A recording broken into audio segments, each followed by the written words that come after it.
እነዚህ ሰባት ኃጢአቶች የሚባሉት ኩራት፣ ስስት፣ ሆዳምነት፣ ቅናት፣ ቁጣ፣ ስንፍና፣ ሰነፍ መሆን። እነዚህን ሁላ የምትወልዳቸው ግን ማናት? ወይዘሮ ማናት? ኩራት ናት ማለት ትዕቢት። እሷ ለሁሉም ነገር ነው አሳልፋ የምትሰጠው። ኩራት ትህትናን ትሰብራለች። ኩራት ደቀ መዝሙርነትን ትሰብራለች። ኩራት ንስሐ መግባትን ትሰብራለች። ኩራት ጥንቃቄን ታበላሻለች። አባ ይጠንቀቁ። እኔ አባ ጀማሪው ይጠንቀቅ እንጂ እኔ እንዴ ለራሳችሁ አስቡ። እኛ እኮ በዚህ ገዳም 40 ዓመት ለፍተንበታል እንዲሉ ታደርጋለች። ኩራት ናት እንዲህ የምታደርገው። ስለዚህ ሰው ከኔነት መውጣት አለበት። ከራሱ ቅርፊት ነው መላቀቅ ያለበት። እና አንድ ሊቅ ድንግል ማርያምን ሲለምናት ምንድነው ያለ? አምላክን የወለድሽ እመቤታችን ድንግል ማርያም ሆይ እባክሽን እኔን ለራሴ አትተይው ብሏት ነበር። እኔን ለራሴ አትተይው፣ እኔን የማጠፋው እኔው ነኝ ብሎ ተናግሮ ነበር። ለሌላ ጠላት አትስጪኝ ሳይሆን ያላት እባክሽ ለኔ አትተይኝ ብሎ ነበር ያለው። የቤተ ክርስቲያን ሽልማት የሆነው ቅዱስ ዮሐንስ አፈወርቅም ሲናገር ሰው ራሱን ካልጎዳ በቀር ማንም የሚጎዳው የለም። የሰው ልጅ ራሱን የሚጎዳውን ያህል ሰይጣን እንኳን ሊጎዳው አይችልም ብሎ ተናግሯል።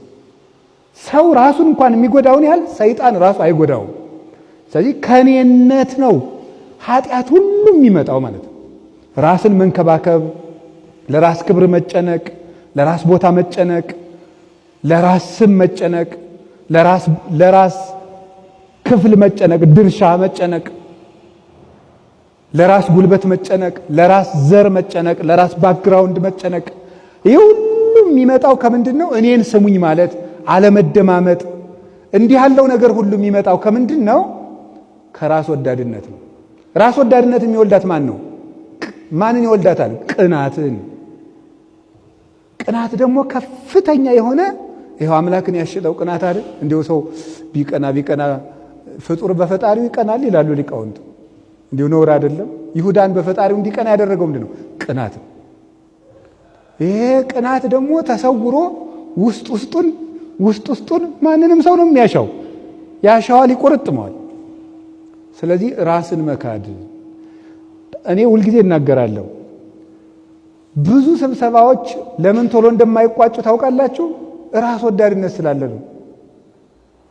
ስብሰባው ያን ያህል ጊዜ የሚፈጅ ስለሆነ አይደለም።